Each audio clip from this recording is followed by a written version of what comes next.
The first time Karen yanked my EV charger from the wall, she did it while I was still inside the car. I heard the click, the sudden silence of the charging hum, and then her shrill voice echoing across the driveway like a smoke alarm that hated progress. "You can't charge that thing here," she screeched. I stared at her through the windshield, cable dangling from her hand like a dead snake, hair still in curlers, bathrobe flapping in the morning wind. My coffee hadn't even cooled yet. That's how early her nonsense started. Now, in fairness, I had expected some HOA friction when I moved into Willow Pines. The brochures called it a vibrant, eco-friendly community. What they meant was a nest of control freaks with matching mailboxes. I bought the corner lot because it had an extra outdoor outlet where I could mount my level 2 charger. The HOA rules didn't forbid EV chargers. They just hadn't updated the handbook since 2008. That loophole was enough for me. Unfortunately, Karen, chair of the Neighborhood Aesthetics Committee, considered loopholes personal attacks. She marched over that first morning still clutching the cable, demanding I remove this electric eyesore. I tried politeness. "Karen, it's just a charger. It's quieter than your wind chimes." She puffed up like a rooster and muttered something about dangerous radiation. When logic failed, I offered documentation from the city permit office.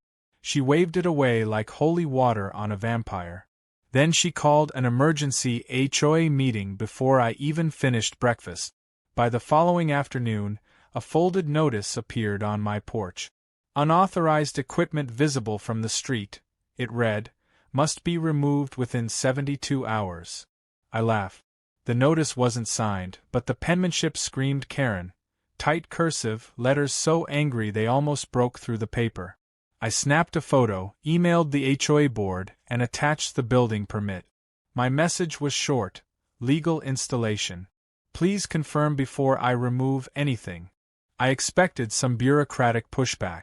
What I didn't expect was sabotage. 2 nights later, the power to my charger trip. I found the outdoor breaker flipped and muddy footprints leading away from the outlet. Small ones, sandal-shaped, the kind sold at the Live Laugh Love section of Target. My security camera caught nothing. Karen had apparently learned the one blind angle on my driveway. I fixed the breaker and installed a new camera. It faced directly at the charger this time. Predictably, that's when the real fireworks began. Saturday morning, while I was washing the car, Karen stormed out holding a clipboard like a weapon. "You're in violation of Section 4B, she barked. "Exterior fixtures must match community design language." I wiped soap from my hands and asked, "Does your flamingo army count as design language?" She gasped, clutched her pearls. Real or fake, I couldn't tell, and stomped off muttering about bringing this up to the board. I thought it was over. I underestimated her devotion to petty crusades. That night, I caught her again. This time on camera, unplugging the charger and wrapping the cord around my mailbox like some bizarre Christmas decoration. When I stepped outside, she froze under the floodlight like a raccoon mid-crime. "You're trespassing," I said calmly. "I'm preserving neighborhood standards," she shot back. I told her to leave. She told me to enjoy the fine. The next morning, I received a $200 citation for unapproved electrical installations. It was signed, finally, by Karen herself, Chairwoman, Enforcement Division. At this point, most people would have appealed to the HOA board, maybe called a lawyer. But I prefer quieter wars. Petty ones. Wars fought with paperwork, patience, and a faint smile that drives the opponent insane. So I paid the fine, by certified check, and attached a 2-page appeal citing state residential code. I CC'd every homeowner in the association. Karen wanted a public battle. I gave her one in high definition. Within hours, replies poured in. Half the neighborhood sided with her, "He's ruining our curb appeal," while others defended me, "Let the guy charge his car, Karen." By evening, Willow Pines had split into 2 camps, the plugged-in progressives and the Purity Patrol. Lawn signs sprouted like election season, hand-painted slogans such as "Charge on" and "Keep our grid clean." Even the retired couple down the street started a petition for energy neutrality. I'd accidentally ignited a civil war powered by lithium-ion batteries. Karen, predictably, doubled down. She called the county fire inspector, claiming my setup was a potential hazard. When that failed, the inspector praised my installation. She tried guilt. "Your car hum keeps me awake," she said during one of her driveway ambushes. "It's psychological," I replied. "That's the sound of progress." She glared, muttering that she'd find another way. I believed her. The next way came 3 days later, around midnight. I woke to the faint sputter of my generator, the one I used only during outages, running dry. Outside, the cord to the charger was yanked out again. A sticky note fluttered on the plug. "Stop this madness, Kay." She'd escalated to nocturnal missions. That's when my patience ran out. I didn't yell. I didn't threaten. I simply started planning. Step 1 was legal armor. I called the HOA president, Mr. Dempsey, a weary man who spoke like every word cost him sleep. He admitted Karen's complaints were clogging his inbox but assured me no rule prohibited EV charging. "She's persistent," he sighed. "But technically, you're in the clear." I recorded that call, audio allowed in my state, and saved the file. Step 2 was logistics. If Karen hated quiet electricity, she'd love the alternative. I rented a diesel generator the size of a washing machine. Not the clean, silent kind, the construction site model with a low, guttural roar. I placed it neatly along the property line, 20 feet from her porch, right beside the garden gnome she worshipped. A thick orange cord snaked from the generator to my garage outlet. I built a little wooden frame around it to meet aesthetic harmony, painted beige to match the HOA guidelines. It was technically compliant, and very, very loud. When I fired it up that evening, the whole block vibrated. The smell of exhaust rolled through Karen's patio like a barbecue gone wrong. Porch lights flicked on across the street. Within minutes, Karen burst outside in slippers, eyes wild. "Turn that monstrosity off," she screamed. I waved cheerfully from my driveway. "Can't. You unplugged my clean energy." I had to adapt. Her jaw worked soundlessly, a fish gasping for power. She threatened fines, lawsuits, divine retribution. I just nodded and turned up the choke for extra rumble. The next morning, the neighborhood was buzzing, figuratively and literally.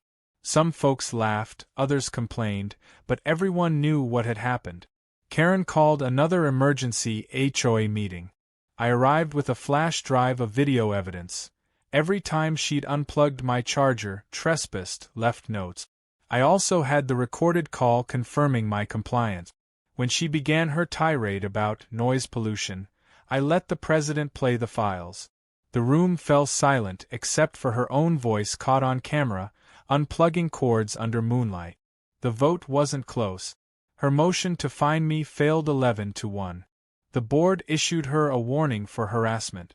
As I packed up my laptop, she hissed, "You think you've won?" I smiled. "No, Karen. I think I've just started charging." She stormed out, slamming the community hall door so hard the thermostat fell off the wall.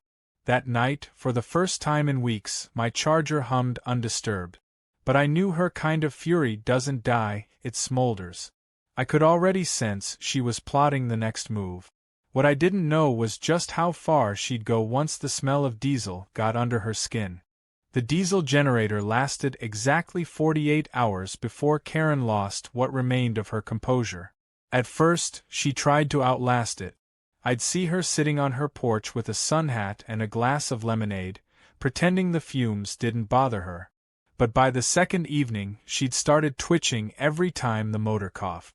She sent me 3 text messages from an anonymous HOA number, "Remove it immediately, you're violating decibel limits," and my favorite, "You're committing eco-terrorism."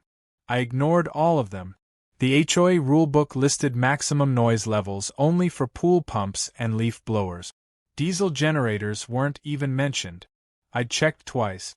By Sunday morning, she'd escalated to diplomacy. She appeared at my fence line, clutching a bundle of printed papers, probably bylaws highlighted within an inch of their lives. "Look," she said through gritted teeth, "I'm willing to forget this whole stunt if you promise to get rid of that monstrosity." I looked up from the hood of my car, polishing the already spotless surface. "Karen, I can't charge without it. You unplugged my cleaner option. This is on you." She opened her mouth, closed it again, then launched into a monologue about neighborhood ambience and second-hand diesel exposure. When that didn't stick, she tried morality. "Children breathe this air," she said, gesturing dramatically toward the cul-de-sac. "They'll associate our community with pollution." I leaned on the fence and said, "You mean the same children who ride ATVs up and down the street every Saturday?" Her nostrils flared. "Those are different," she snapped. "They're recreational." I nodded thoughtfully. "So is this." That was the moment her diplomacy cracked. She stomped away, muttering something about calling the county again. I let her. I'd already installed decibel dampeners and an exhaust shield that met safety code. The county inspector, the same man she'd summoned last time, arrived 2 days later. He took readings, frowned at his meter, and said, "Ma'am, it's within limits." Karen's face turned the color of uncooked shrimp. "Within? It sounds like an airport runway." The inspector shrugged. "Maybe close your windows." He left with a smile that told me he'd been through this rodeo before. The next morning, I found tire tracks on my lawn, thin, deliberate arcs leading from the street to my driveway. Someone had clearly driven across just to leave a mark. The HOA camera at the entrance caught the footage. Karen's beige SUV, headlights off, sneaking across at midnight. I didn't confront her. Not yet. I simply emailed the footage to the HOA president and titled it, "Environmental Activism in Action." Within an hour, she replied to the neighborhood mailing list accusing certain residents of spreading misinformation designed to smear a respected community leader. The thread exploded. Some defended her. Others mocked her. One neighbor attached a meme of a diesel generator labeled Karen's new sleep aid. The HOA moderator begged everyone to stop. No one did. By evening, Willow Pines had entered open meme warfare. That's when her husband entered the picture.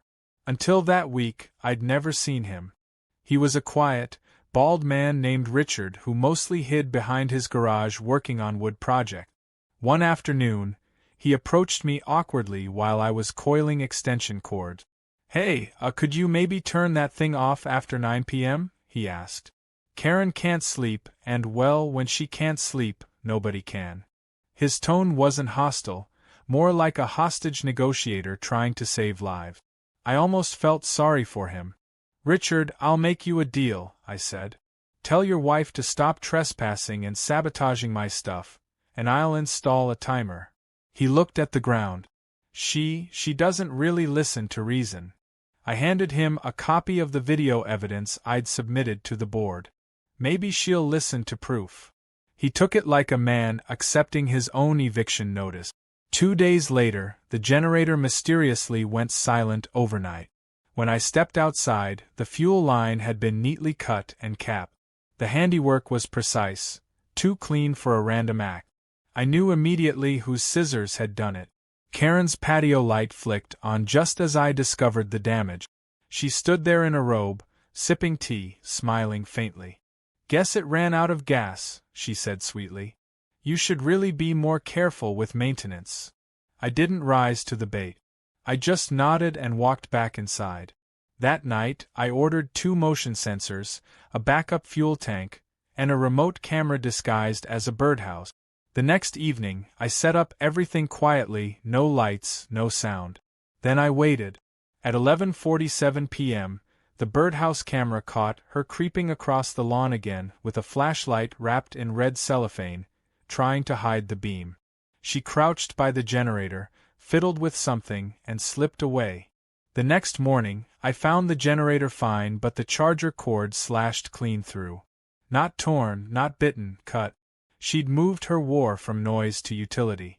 I uploaded the footage straight to the HOA server, CC'd the local sheriff's office, trespassing, vandalism, property damage, and went to work as usual. By noon, half the neighborhood knew. Someone posted a still frame of her sneaking with the flashlight onto the community Facebook page with the caption, "Karen vs. Renewable Energy, Round 3. When I returned home, 2 patrol cars were parked in front of her house. The sheriff himself, a calm man named Dawson, was explaining something to her on the porch while Richard looked ready to evaporate. I didn't need to hear the words. The body language said everything. She was furious but cornered. He was apologetic. Dawson eventually walked over to my side, clipboard in hand. "Mr. Reed," he said, "we've advised her to stay off your property. I suggest you keep those cameras running." "Happy to," I said. He gave a tired nod. "Try not to provoke her." I wanted to laugh. Karen didn't need provoking. She was a self-winding machine. That evening, she retaliated not with action, but with paperwork. She printed and distributed flyers titled, "Protect Our Air Quality," featuring a grainy photo of my generator and dramatic claims about diesel particulates causing neighborhood illness. She even claimed one of her potted plants had died of fumes. The flyers ended with a proposal to ban external mechanical charging aids. She slid one under every door, including mine. So, I wrote a counterflyer. Title: In Defense of Modern Energy. Subtitle: Karen's Petunia Died of Overwatering. I printed 50 copies and placed them right beside hers on every doorstep. My version included QR codes linking to the county's inspection results proving compliant. It also featured a fun fact. Karen's own SUV emitted more pollution in 10 minutes of idling than my generator in an hour. Within a day, everyone was laughing about Petuniagate. But humor has consequences. Karen's reputation cracked. At the next HOA meeting, members grilled her over false claims and harassment complaints. She tried to pivot, insisting she'd been misled by malicious neighbors. Dempsey, the HOA president, looked like he'd rather crawl into a drainage pipe. "Karen," he said wearily, "maybe let's stop policing other people's driveways for a while." The words, "for a while," must have echoed in her skull like a curse. Because that same night, she staged her most unhinged act yet. Around midnight, my doorbell rang. On the porch stood Karen, holding a small white envelope. Her expression was eerily calm. "I wanted to offer a truce," she said. "You've made your point." I eyed the envelope. "What's this?" She smiled thinly. "A peace offering. Compensation for your troubles." Inside the envelope was a $50 Starbucks gift card. I almost choked. "You're bribing me with coffee?" I asked. She shrugged. "Think of it as community healing." I decided to play along. "Fine. Truce accepted," I said. Her relief looked genuine. Then I added, "Though you should know I'm upgrading my setup tomorrow. Dual chargers, solar assist." The flicker of rage that crossed her face was priceless. She muttered something about spiteful men and their toys, and stomped off into the night. The next morning, my garage door refused to open. The control panel was fried. Melted, actually, as if someone had shorted it with water or a battery. I found a trail of dried detergent bubbles leading from her lawn to mine. That was the moment I realized she'd stopped caring about being subtle. She wanted chaos, and she wanted me to react. But instead of fury, I felt calm. Cold, surgical calm. If she wanted escalation, I'd give it to her, but legally, publicly, and with witnesses. I called the HOA emergency line and requested an emergency vote for a new rule.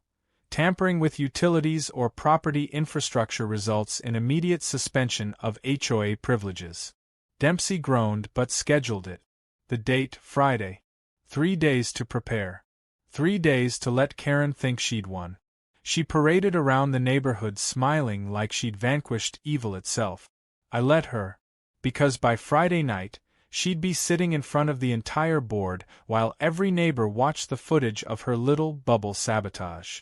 and that would only be the beginning of her unraveling. By Friday evening, the community center parking lot looked like election night. Cars lined both sides of the street, and the air buzzed with curiosity. Everyone knew the meeting wouldn't just be about utility tampering. It was about Karen. She'd become a neighborhood legend, half villain, half tragicomic celebrity. Even people from the next cul-de-sac came just to witness the drama. I arrived early, laptop under my arm, footage queued and ready. Mr. Dempsey, the exhausted HOA president, was setting up the projector when I walked in. "Evening read," he said. "You sure about this?" I nodded. "Every clip is time-stamped and recorded legally. She wanted attention. I'm giving her a stage." He sighed, rubbing his temples. "She's already threatened to sue the board for emotional distress. Just keep it civil." "Always am," I said. By the time Karen swept in, wearing a floral blazer that looked like it had been ironed by lightning, the room was full. Her husband Richard trailed behind her like a ghost of better decisions. She took a front-row seat, chin high, holding a folder thicker than a court brief. When Dempsey called the meeting to order, she immediately raised her hand. "Point of order," she announced. "I move to strike any material presented by Mr. Reed on grounds of defamation." Dempsey pinched the bridge of his nose. "Karen, you can respond after he presents." She sat, arms crossed, lips pressed so tight they looked stapled. I began calmly, narrating like a teacher in a patient classroom. I showed the first clip, her unplugging my charger while muttering about radio waves. A ripple of laughter spread through the room. Karen shifted in her seat. The second video rolled, her creeping across my lawn at night, flashlight wrapped in red film. Gasp. Someone whispered, "Is that really her?" The third clip, the detergent sabotage, played in full color, detergent bubbles gleaming under my porch light. By the time it ended, the room was dead silent. Even Dempsey looked pale. I clicked off the projector. "That's all," I said. "Everything you've just seen occurred on separate nights over the last 2 weeks. I'm requesting the board enforce Section 3A, property tampering, and suspend her voting privileges pending review." Dempsey cleared his throat. "Do we have a second?" Half the hands in the room went up. Karen shot to her feet. "This is a witch hunt," she yelled. "He's edited those videos. This is revenge because I dared to uphold our community standards." Her voice cracked on standards, the word echoing off the walls like a broken alarm. I stayed seated, hands folded. "You unplugged my equipment, Karen. You damaged my property. You endangered my wiring. You wanted a war. This is accountability." The vote wasn't even close. 9 in favor, 2 opposed. Dempsey read the verdict aloud. "Effective immediately, Karen Blackwater is suspended from the Willow Pines HOA board for a period of 6 months pending behavioral review." The room broke into scattered applause. Karen's jaw dropped. "You can't do this," she shrieked. "I am the HOA." Dempsey looked at her with the calm weariness of a man who'd finally accepted the futility of arguing with a thunderstorm. "Not tonight, you're not." She stormed out, papers spilling from her folder like snow. Richard followed quietly, whispering apologies to no one in particular. I should have felt triumphant. Instead, I felt a strange sense of foreboding. Karen didn't lose, she regrouped. And she'd just been publicly humiliated. That night, I turned off the generator. I didn't need it anymore, peace felt earned. The charger hummed quietly under the porch light, steady and uninterrupted. For 3 whole days, the street was calm. Birds chirped. Kids rode bikes. Neighbors waved again. I even started to believe the war had ended. Then Monday morning arrived. I stepped outside to find a large orange sticker plastered to my garage door. "Property under investigation, Electrical Safety Division." At first, I thought it was a prank. Then I noticed the city emblem, authentic. I called the number listed and reached a clerk who explained, "We received a complaint about unlicensed electrical work. Your permit was flagged for inspection." "Flagged by whom?" I asked. There was a pause, then the clerk said, Anonymous, but the email domain traces back to your HOA. Of course. Karen's nuclear option, bureaucracy. That afternoon, 2 inspectors showed up. They were polite, methodical, and slightly amused. "We've had complaints from this neighborhood before," one admitted. "Usually from one person. They checked my wiring, grounding, load capacity, everything." After an hour, the taller one signed a form and said, "You're not just compliant, you're textbook. Whoever reported you wasted everyone's time." Still, they left the orange sticker up until the report cleared the system. I didn't mind, but Karen used it like a propaganda banner. By evening, she'd posted photos of my garage to the community Facebook group with captions like, "Unsafe practices threaten our neighborhood." Her post got 5 likes, 3 from burner accounts she'd clearly made herself, but the rumor mill spun anyway. So, I fought fire with satire. I took a photo of the sticker, added the caption, "Breaking. Man follows all safety regulations, HOA shocked," and posted it with a winking emoji. Within hours, my version had 50 reactions and a dozen laughing comments. Karen deleted her post, then reposted it at 2 a.m. with a new caption blaming misinformation spread by malicious forces. At this point, it wasn't about electricity anymore. It was psychological warfare. The next blow came from an unexpected direction. Richard showed up at my door holding a cardboard box. "I just wanted to apologize," he said quietly. "Karen, she's taking this too far." She found the HOA roster on my laptop and started compiling incident reports on everyone who laughed at her. Inside the box were printed screenshots of her drafts, documents accusing half the neighborhood of visual pollution, improper fence colors, even aggressive hydrangeas. I blinked. "She's reporting flowers?" He nodded miserably. "She hasn't slept. Keeps muttering about setting an example." I asked if he was okay. He hesitated, then said, "If I disappear for a few days, I'm at my brother's." That evening, her front yard lights blazed like a stadium. Every bulb, every floodlight, every decorative lantern was on. She'd installed motion sensors pointed toward my driveway. Each time I stepped outside, her yard lit up like a UFO landing. I waved once, just to see what she'd do. She flipped me off from behind her curtains. The next morning, a new notice appeared. This one official-looking, laminated. Effective immediately, portable generators must not be operated within 50 feet of residential porches. It bore the HOA seal, but Dempsey later confirmed he hadn't authorized it. "She's forging notices now," he said, sounding equal parts exasperated and impressed. "She's desperate," I said. "Desperate people make mistakes." I didn't have to wait long. 2 days later, her own house lost power. Some contractor error down the block knocked out her circuit, and for 6 glorious hours, Karen was in darkness while my EV charger glowed steadily next door. I could hear her through the fence, yelling into her phone about preferential power allocation and corruption in the grid. She even accused me of hoarding electricity. That's when inspiration struck. I had a portable generator, quiet, efficient, legal. What if I offered to help? Nothing enrages a tyrant like unsolicited kindness. So I wheeled the smaller generator to her porch, knocked politely, and said, "Karen, you can use this until your power's restored." Her face twisted in pure offense. "I don't need your charity," she spat. "I have candles. Diesel-free," I said. "Very sustainable." She slammed the door. But the best part came an hour later. The city repair crew restored her power, and accidentally overamped her circuit in the process.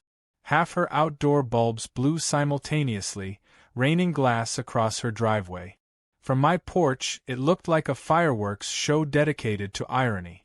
For the first time, I saw her genuinely defeated. She stood there among the shards, hair frizzed, robe askew, staring at the smoking sockets. She didn't shout, didn't glare. Just stared, muttering softly, "This neighborhood's gone mad." The next day, Dempsey called me. "She's resigning," he said, disbelief in his voice. She sent an email saying she needs a sabbatical for mental clarity. I thanked him, but something in me didn't celebrate. Karen wasn't the type to retreat forever. Her pride ran deeper than her common sense. I figured she'd wait, rebuild her strength, and return in some new form. I was right. A week later, I received a certified letter. No return address, just a postmark from within the same zip code. Inside was a printed complaint to the County Noise Abatement Office, citing my address for persistent generator operation and neighbor harassment through mechanical devices. The signature line was blank, but the phrasing? Pure Karen. I almost laughed. Even suspended, even disgraced, she couldn't resist one more shot. I pinned the letter on my fridge like a trophy. The war wasn't over. It had just moved underground. And the next move, mine, would make her regret ever touching that plug in the first place. The letter on my fridge became my daily reminder that Karen might have stepped down, but she hadn't given up. She was the kind of person who thought retreat just meant reorganize. For a few days, though, things were unnervingly quiet. No more forged notices. No more flyers. No new fines taped to my door. It was like she'd gone completely silent, and that was somehow worse than her shouting. Then one morning, while I was loading groceries into my trunk, I noticed a small gray van idling near my curb. It had no company logo, no plates on the front. The driver, a lanky man with mirrored sunglasses, was pretending to check his phone, but his camera lens poked through the half-open window. I walked toward him and waved. He sped off. I caught the logo on the back just before it turned the corner. EcoWatch Environmental Services. I Googled it. A one-person consultancy run out of a P.O. box, founded by none other than Karen Blackwater. She'd rebranded herself as a community sustainability consultant. I laughed so hard I almost dropped the milk. But the next day, her campaign started in earnest. Flyers reappeared, this time under a different name, the Clean Air Initiative. Same pastel colors, same dramatic phrasing. Diesel residue threatens our families. Below the text, a zoomed-in photo of my generator, cropped to look like a smoking hazard. She'd even added fake carbon emission stats, complete with a fake QR code. I took one of the flyers to Dempsey.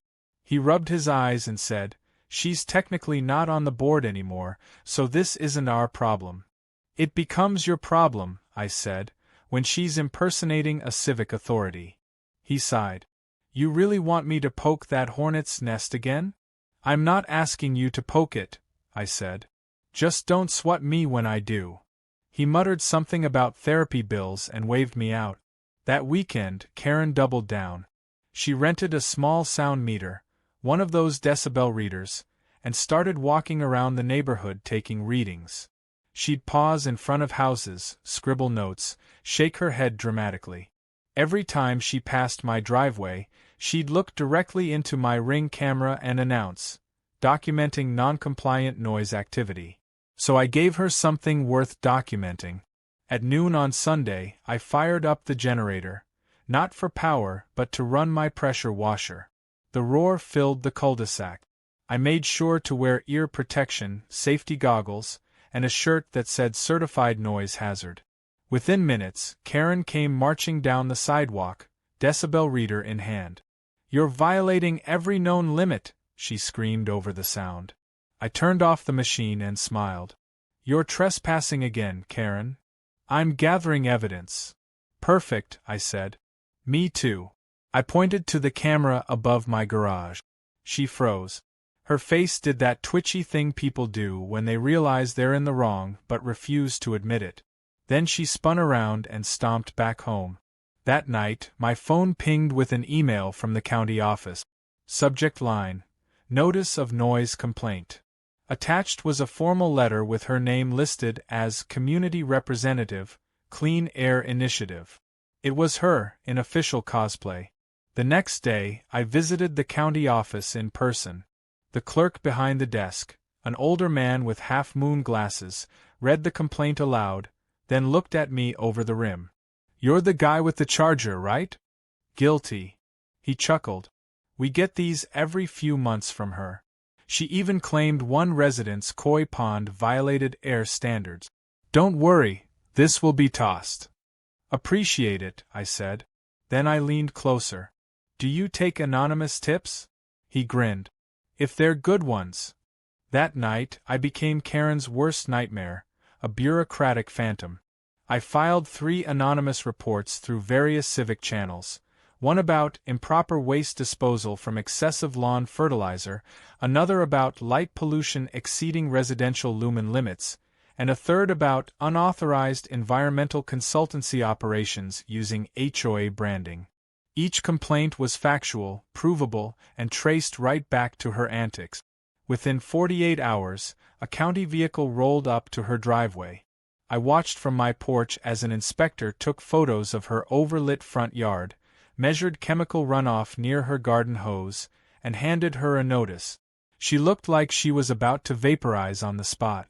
Later that evening, she stood at the end of her driveway, shouting across the street. You think you're clever? Not clever, I called back. Just compliant.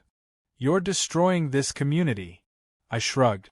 Then I guess I'm doing it sustainably. Her scream was muffled by the slam of her own front door. The next few days were blissful. No generator, no yelling, no flyers. Then, out of nowhere, she went quietly strategic. She started befriending the very neighbors she'd terrorized before, dropping off baked goods, complimenting gardens, pretending she cared about everyone's mental well-being. I even caught her helping old Mrs. Jensen carry in groceries. It was eerie, like watching a supervillain try to audition for a Hallmark movie. I knew that kind of charm offensive always had a target. I just didn't know what it was, yet. The answer arrived in my mailbox a week later. A glossy newsletter titled The Willow Pines Sustainability Pilot Program. It announced a proposed community-wide energy audit, run by none other than EcoWatch Environmental Services, under the supervision of local resident and consultant Ms. Karen Blackwater. The HOA logo was printed right at the top, but the board hadn't approved any such thing. I immediately called Dempsey. Did you see this? He groaned audibly. She forged our letterhead again, didn't she? She's going door to door pretending to represent the HOA. This is fraud. All right, he said. I'll handle it. But by the time he tried, it was too late. Karen had already convinced half the neighborhood to let her inspect their power meters. She'd been recording who had what kind of vehicles, what kind of lights, even what time people ran their air conditioners. It wasn't about sustainability, it was reconnaissance. She was gathering leverage. That night, I caught her outside again, crouched near my power junction box. I didn't yell this time. I just hit record. Evening, Karen, I said. She jumped like she'd touched a live wire. I'm just checking for leaks, she blurted. In my breaker panel? It's part of the audit. The unauthorized audit? Her lips trembled. You don't understand. I'm protecting property values. From what? I asked. Charging cables? Or the fact that people finally stopped listening to you? That's when she cracked. You've humiliated me, she shouted. In front of everyone. You think I'll just fade away? I made this neighborhood what it is. Then you should have built it better, I said softly. She backed away, face pale, muttering something about making things right. The next morning, the HOA inbox exploded with emails. Every homeowner who'd let her onto their property received fake audit violation notices demanding $75 assessment fees payable to her company. Some actually paid before realizing it was a scam. Dempsey nearly had a coronary. She's crossed into criminal territory, he said. This isn't HOA drama anymore, it's fraud. He called the sheriff. Again. When Deputy Dawson arrived, he was less patient this time. He marched straight to her porch, knocked once, and said, "Ma'am, we need to talk about these invoices."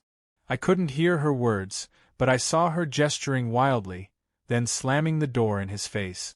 He knocked again, harder. She refused to open it. After 10 minutes, he walked over to me.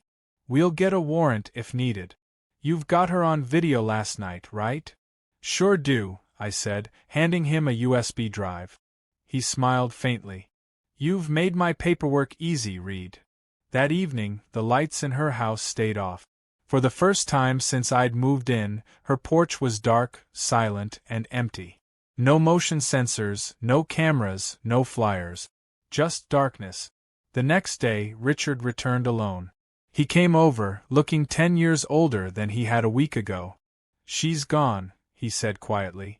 Took her car and a few boxes. Said she's visiting her sister in Arizona. Is she? He sighed.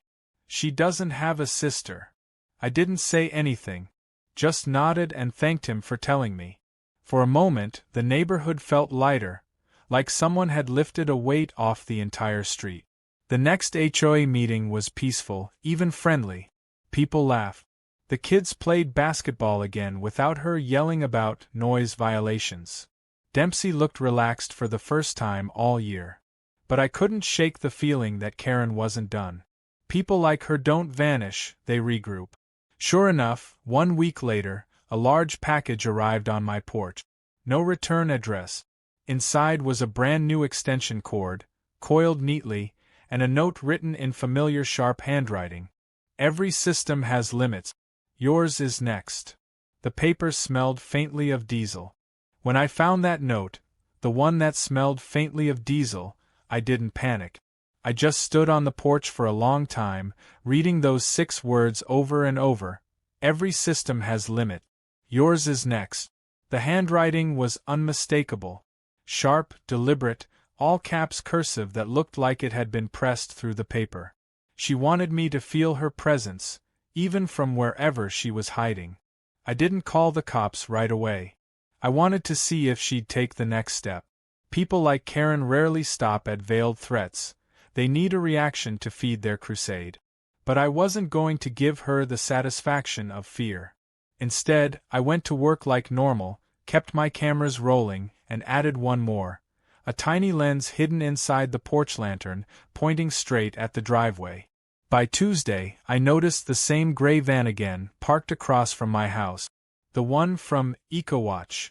This time, I took a photo of the license plate and ran it through a friend of mine at the DMV, an old college buddy named Sam who owed me a favor. The registration came back under a shell company in Karen's maiden name.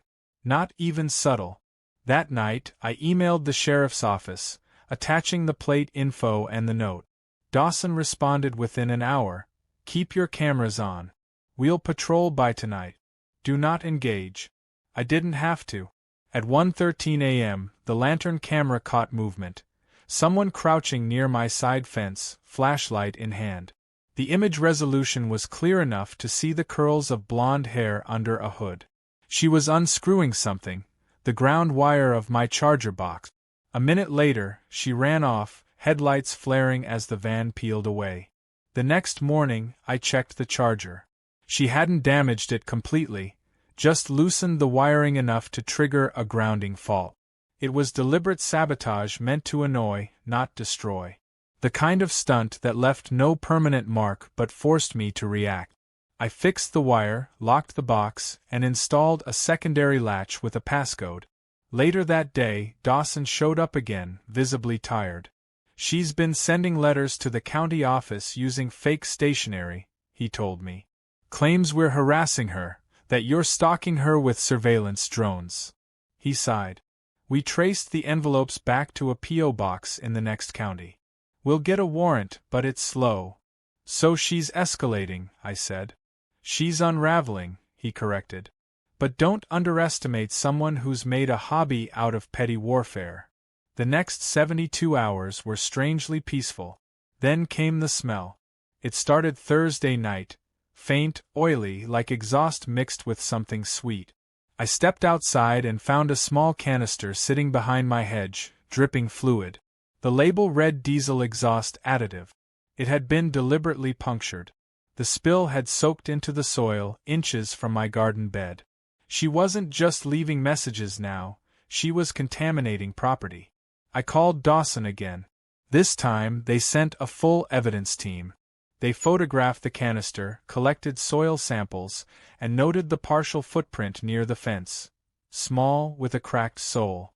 Dawson whistled softly. She's getting bolder. Or desperate, I said. The story spread through the neighborhood by the next morning. A few residents came by to check the damage. One of them, a retired firefighter named Bill, said quietly, "She left one of those in my yard too. I didn't think much of it until now." Another neighbor added, "She emailed me a sustainability report saying our water pressure was illegal. It wasn't just me anymore. She'd turned the entire street into her battleground." By noon, the HOA group chat exploded. Dempsey sent a long message in all caps. "No1 is to engage or respond to any EchoWatch communication. Law enforcement is handling it." But that didn't stop the gossip. Screenshots of her fake documents flew back and forth.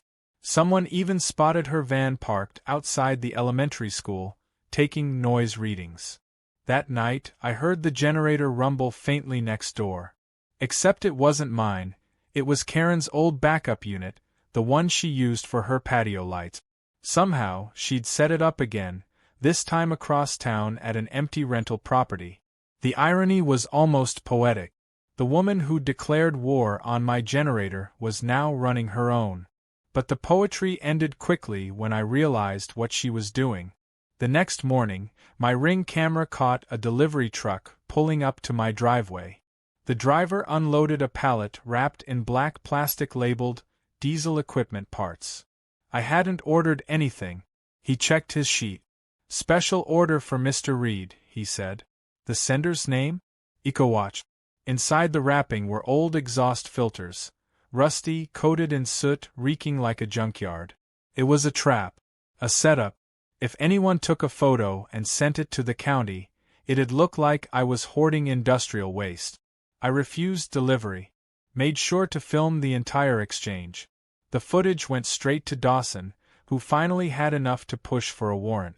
2 days later, at dawn, 3 sheriff's vehicles rolled quietly into the cul-de-sac.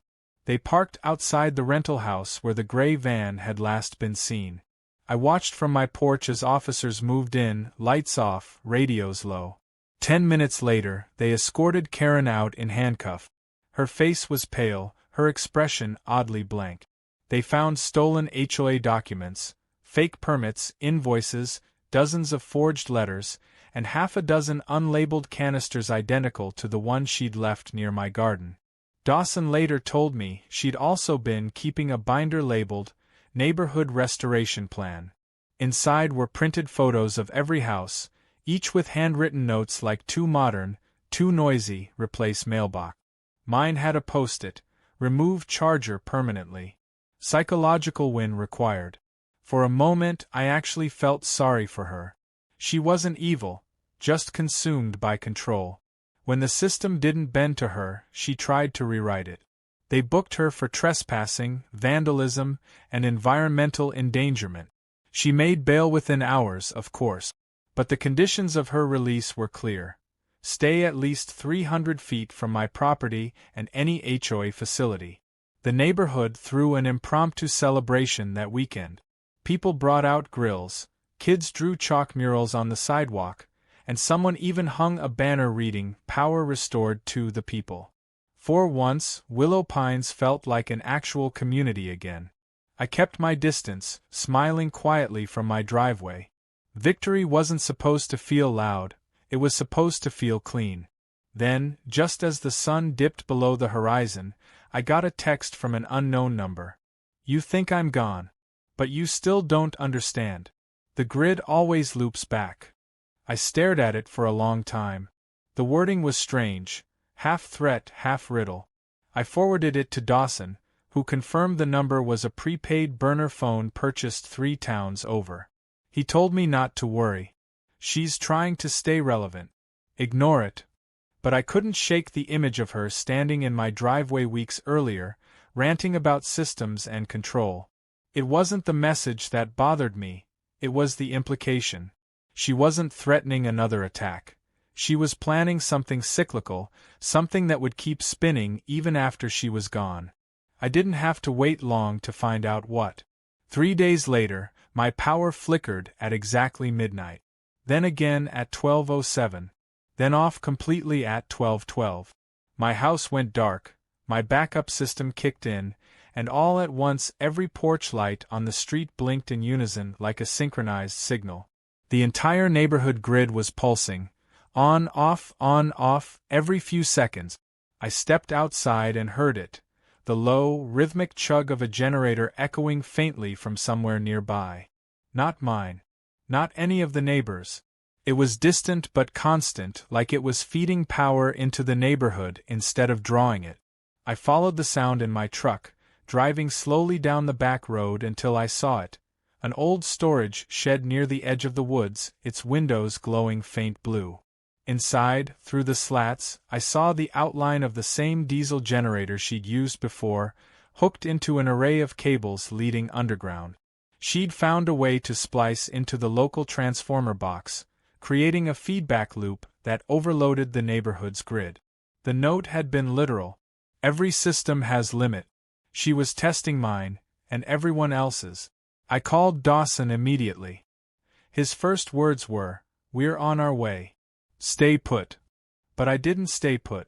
Because in that moment, staring at the flickering lights, I realized if that generator kept running, it could fry every house in a half-mile radius.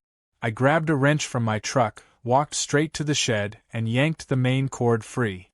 Sparks flashed, smoke filled the air, and the engine coughed once before dying completely. The street went dark, and then, blessedly, steady again. When the sheriff's cars arrived minutes later, I was sitting on the grass, soot on my face, the dead generator beside me. Dawson shook his head. "You really can't stay out of trouble, can you?" "Not when trouble keeps looping back," I said. He laughed quietly. "She's done for this time. We'll make sure of it." But as they loaded the evidence, I couldn't help glancing at the faint diesel stain on my hands, and wondering if the smell would ever really wash off. The night after the shed incident felt like the first real silence I'd heard in months. No generator hum, no Karen screaming about bylaws, no porch lights flickering in protest. Just the steady hum of crickets and the faint rustle of wind through the maples. For the first time, Willow Pines felt normal again. But peace in that neighborhood had a short shelf life. The next morning, my inbox was full of media requests. Somehow, the local news had gotten hold of the bodycam footage from the sheriff's raid. They wanted interviews, statements, human interest stories about the eco-war in suburbia. I declined them all. The last thing I wanted was to turn my quiet corner of chaos into a headline. Karen, however, had no such reservations. By noon, she was on the 6 o'clock teaser. Her mugshot replaced with an old HOA portrait, her hair blown out and her smile polished. The cheerin' read, "Local environmentalist claims harassment in HOA dispute." I nearly spit out my coffee. They made her sound like a martyr. Dawson called an hour later, irritation thick in his voice.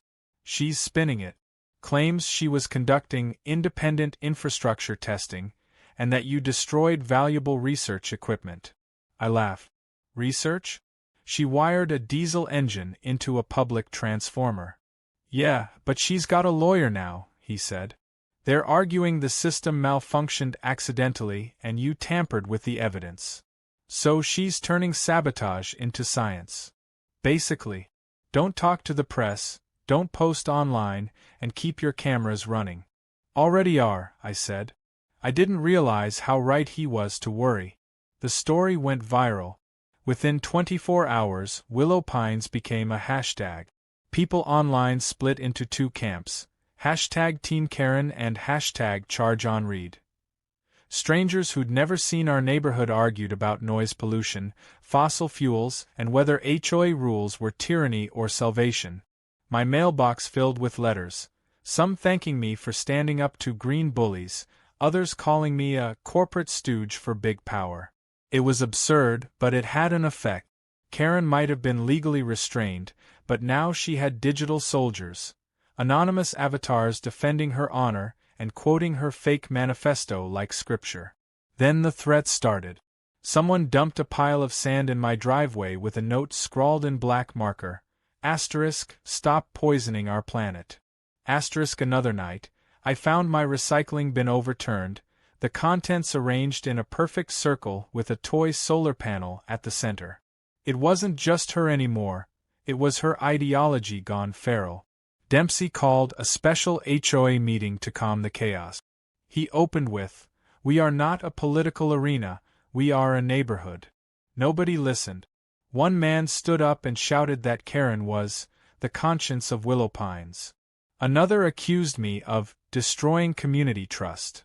It devolved fast. People picked sides based on lawn decor, solar lights versus regular bulbs. Someone even suggested dividing the neighborhood into green and traditional zones. I left before it ended. Dempsey texted later, asterisk, you were right. She infected everyone, asterisk.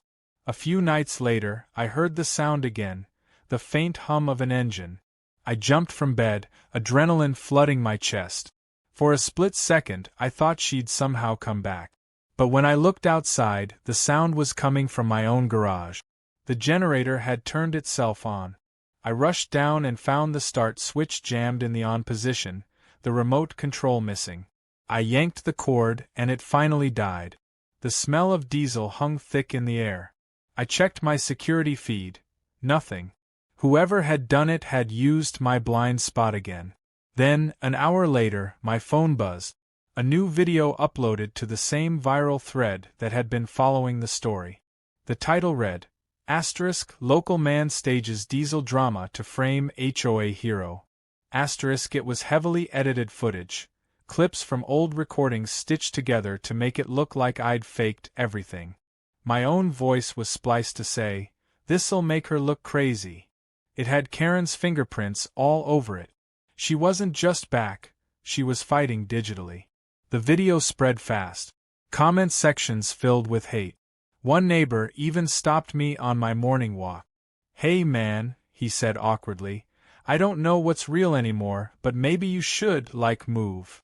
That was the moment I realized Karen's revenge wasn't about property anymore. It was about narrative. She couldn't win through the HOA, or the county, or even the courts, so she'd chosen the court of public opinion. I went into lockdown mode.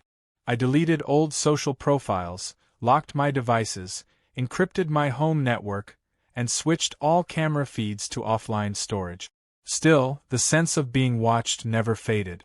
Every night, I'd catch glimpses of car lights idling at the end of the street. Then, one morning, I got a delivery, this time from a legitimate courier. The sender's name, Reed v. Blackwater Legal Trust. Inside was a lawsuit notice. She was suing me for defamation, harassment, and emotional distress caused by digital manipulation. Her lawyer's letter claimed that I'd fabricated videos to malign a respected environmental advocate. I called Dawson. She's really suing me. She's bluffing, he said. We've got her confession notes, footage, all of it. Her lawyer's playing PR. Still, I said, she's got the platform now. And I've got a neighborhood ready to burn each other over solar panels. He sighed. I'll talk to the DA. But you might want to lay low. Laying low wasn't my strong suit.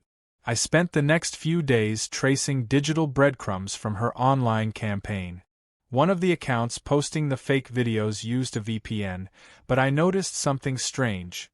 The metadata from one clip showed a timestamp 2 minutes before the sheriff's raid at the shed, meaning whoever posted it had recorded it from inside. Someone besides Karen had been filming. I replayed the shed footage again. Amid the chaos, officers, flashlights, smoke, I saw it. A shadow behind the treeline. Someone smaller, holding a camera, stepping back when the police arrived. She hadn't been alone. When I told Dawson, he looked genuinely unsettled. You're saying there's an accomplice? At least one. Someone feeding her content, maybe even helping her sabotage. We'll check her phone records, he said, scribbling notes. If she's coordinating, we'll find out who. That night, I couldn't sleep. I kept replaying the sound of that generator clicking to life in my garage, wondering if I'd missed something. Another remote switch, a hidden timer, a second unit. So I went out and checked every inch of wiring.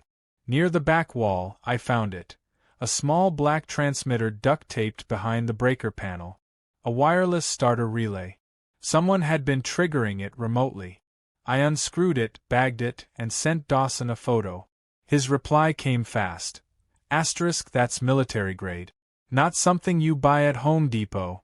Asterisk. It was official. Karen had help. The next morning, a black SUV appeared near the HOA park. 2 men in plain clothes stepped out, clipped badges visible. They weren't sheriff's deputies. They were from the State Environmental Division. Turns out, Karen had filed a whistleblower complaint claiming our entire neighborhood was colluding to hide illegal energy devices. The irony was almost poetic. They interviewed everyone, including me.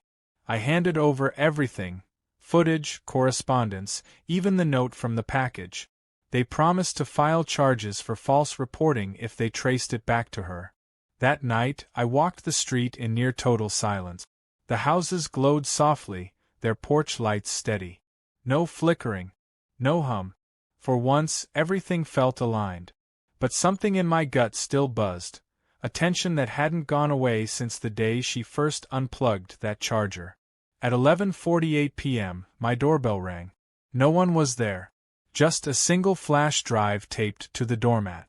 I brought it inside, plugged it into an isolated laptop, and opened the only file it contained. A video. It was grainy, shot from inside a car at night. The camera panned toward a dimly lit motel sign, asterisk sunrise in star. Then the lens shifted toward the dashboard. Karen's voice whispered, "You took my neighborhood. Let's see how you handle the power." The camera turned again toward the passenger seat. A small circuit board sat on her lap, wires running to a radio transmitter. She looked thinner, almost sickly, but her eyes were wild. "You think you control the current," she said. "But current always finds another path." Then she leaned closer to the lens and whispered, "Loop complete." The screen went black. I sat frozen for a full minute. The metadata showed it was filmed 2 hours earlier, less than 10 miles away. She was still out there. Still planning. I called Dawson again, my voice calm but tight. "She's back in town." He didn't sound surprised. "We figured she wouldn't stay gone. Sit tight, Reed. We'll find her before she finds you." But as I glanced out my window and saw the faint flicker of a distant porch light blinking in perfect rhythm, on, off, I knew Karen had already found me. The flickering porch light across the street pulsed like Morse code, slow, deliberate, taunting. I stared at it from my window, heart steady, mind already cataloging possibilities. Either Karen had tapped into the grid again, or someone was signaling me from her side of the neighborhood. Either way, the loop wasn't over. I walked outside. The air was still, heavy with that faint oily tang that had become her signature. I crossed the street and stood beneath the light. The bulb was new, warm to the touch. On the fixture, taped just below the glass, was another note, this one scrawled in thick black marker. "Last charge." That was all it said. Dawson arrived within 20 minutes. He didn't even bother with formalities anymore. "She's escalating again," he said, flashlight scanning the cul-de-sac. "We've got patrols sweeping the area, but she's slippery. She knows how to vanish between cameras." I handed him the note. "If she's planning another power stunt, we can't wait for her to trip the grid again." He nodded. "We think she's near the old substation by Route 18. That's where most of the voltage irregularities have been spiking." "I'll come with you." He frowned. "You're not law enforcement. I'm the one she's obsessed with. If she's going to trigger something, she'll do it when she knows I'm watching." He hesitated, then sighed. "Fine. Stay in the truck. Don't play hero." We drove through the sleeping streets of willow pines, headlights carving pale tunnels through the fog. The further we got from the houses, the darker it became. No streetlights, no sounds except the hum of the cruiser and the occasional buzz of a transformer. Finally, the old substation appeared through the mist. A cluster of rusted panels, tall chain-link fences, and a cinderblock control room that hadn't been used in decades. And parked beside it, her gray van. Dawson killed the engine. We watched in silence. The van's back doors were open, cables spilling out like entrails. A faint blue glow pulsed from inside. He reached for the radio. Unit 2, visual on target vehicle. Lights off, approach from west side. Then, before backup could respond, the substation lights flickered. A low hum filled the air, building, layering, vibrating through the ground. I recognized the sound instantly. A generator. She's powering it manually, I said. Dawson unholstered his weapon. Stay put. He slipped out, moving low and quiet. I leaned forward, eyes locked on the van. Through the fog, I could see her silhouette, small, frantic, illuminated by the electric blue of the readout screen. She was connecting wires, looping them through a portable transformer she'd somehow dragged inside the fence. The cables snaked from the van to the junction box on the substation wall. It hit me all at once. She wasn't trying to cut power this time. She was trying to reverse feed it. If she overloaded that line, it could send a feedback surge into every transformer tied to our block. The grid wouldn't just flicker, it would burn. I jumped out of the truck. Dawson hissed my name, but I was already moving. The ground crackled underfoot. Static filled the air. I shouted, "Karen, stop!" She turned. Even from a distance, I could see how far she'd unraveled. Her hair was wild, her face streaked with grime and sweat. "You don't get it," she yelled. "You corrupted everything. The rules, the current, the order, none of it flows right anymore." "Karen," I said carefully, "you're going to kill someone. Maybe yourself." She shook her head, clutching a bundle of wires. "This is balance. Every system resets eventually." Dawson crept closer, keeping his voice calm. "Put the cables down, ma'am." She ignored him. "You took control of something that wasn't yours to control," she said, her voice trembling. "You made me the villain for protecting the neighborhood. But the current doesn't lie. It finds truth." And then she jammed the final connector into the port. The world flashed white. A boom echoed through the woods. I dropped to the ground as sparks rained like fireworks. The substation wailed, a mechanical scream of overloading circuits. Dawson lunged forward, grabbed her by the arm, and yanked her clear just as the junction box exploded. When the light faded, the van was smoking. The air smelled like burned plastic and ozone. I staggered to my feet. Karen lay on the dirt, coughing, dazed but alive. The cables around her had melted into black vines.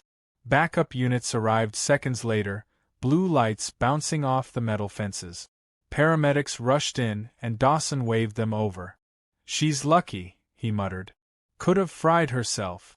They strapped her onto a stretcher. As they carried her past, she locked eyes with me, something between fury and relief flickering in her gaze. Her voice was barely a whisper. "I told you, current always finds another path." And then she was gone. The county shut down the substation for investigation, sealing it behind yellow tape.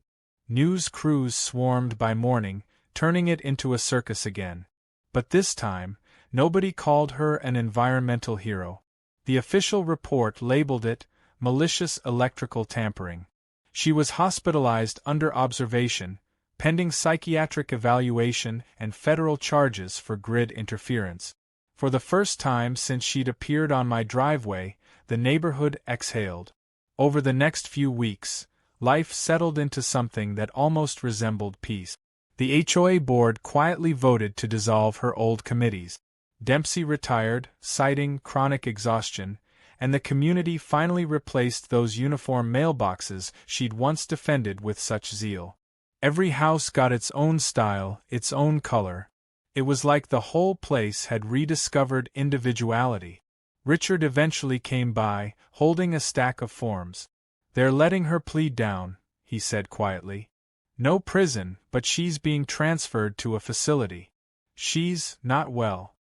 He looked tired, but lighter somehow, as if the tension that had defined his marriage had finally snapped. She wanted me to give you this. He handed me a small notebook, the same one I'd seen in her evidence photos, the neighborhood restoration plan. I hesitated before opening it. Inside were sketches of the houses, all neatly labeled, all symmetrical. Each one had little notes like align mailbox with tree and paint fence neutral beige. The last page, though, stopped me cold. It wasn't a map. It was a single sentence written in bold, uneven letters. If he'd just followed the rules, I wouldn't have had to fix him. I closed the book and handed it back. Keep it, I said. That belongs to history. He nodded. I'm selling the house. I can't stay here. I didn't blame him. When he drove away for the last time, the street felt oddly balanced, like her shadow had finally lifted. Months passed. The news forgot us. The hashtags died. The grass grew back over the spots where her footprints had been. My EV charger hummed every night without interruption. And yet, sometimes I'd still catch that faint smell of diesel on the breeze, ghostly, distant, like a memory that refused to fade. Then, one night in early spring, my phone buzzed with a notification from the county's environmental database. It was an automatic alert, something about an application for a new sustainability grant filed under the name K. Blackwater Foundation. I stared at it for a long time, half amused, half unnerved. She was gone from Willow Pines, but not from the system. Somewhere out there, Karen was still trying to control something, still chasing the idea of balance through circuitry and rules. I closed the laptop, went outside, and stood on my porch. The neighborhood was quiet again. Porch lights glowed steady, the air clean and calm. I looked at my charger, humming peacefully beside the garage, and couldn't help but smile. Power, I realized, was never really about electricity. It was about control, and the people who couldn't live without it. As I turned to go inside, I caught a faint flicker at the end of the street. One light, just one, blinking off, then on, then off again. I waited. It stayed off. For once, I decided to believe it was just a glitch.